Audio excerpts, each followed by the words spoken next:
Hello there, and welcome to a reading of encouragement titled Serving the Least by John Blaze. His name is Spencer, but everybody calls him Spence. He was a state track champion in high school. Then he went on to attend a prestigious university on a full academic scholarship. He lives now in one of America's largest cities and is highly respected in the field of chemical engineering. But if you were to ask Spence his greatest achievements to date, he wouldn't mention any of those things. He would excitedly tell you about the trips he makes to Nicaragua every few months to check in on the kids and teachers in the tutoring program he helped establish in one of the poorest areas of the country. And he'd tell you how enriched his life has been by serving them. The least of these. It's a phrase people use in a variety of ways. Yet Jesus used it to describe those who, according to the world's standards, have little or nothing to offer us in return for our service.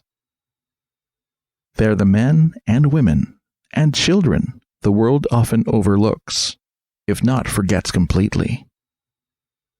Yet it's exactly those people Jesus elevates to such a beautiful status by saying, "Whatever you did for them, you did for me."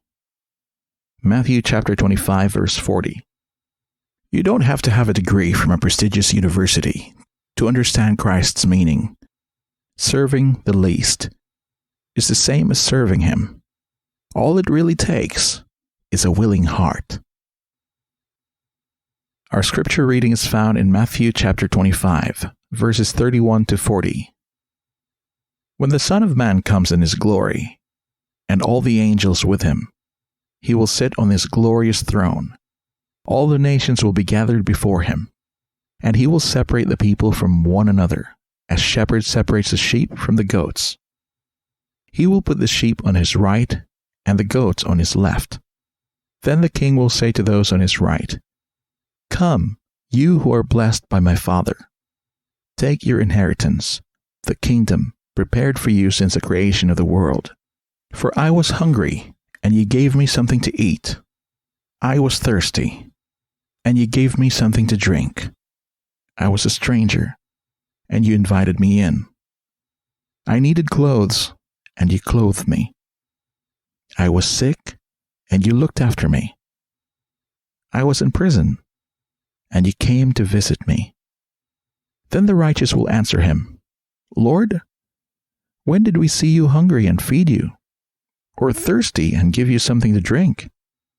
When did we see you a stranger and invite you in, or needing clothes and clothe you? When did we see you sick and in prison and go to visit you?" The King will reply, "Truly I tell you, whatever you did for one of the least of these brothers and sisters of mine, you did for me."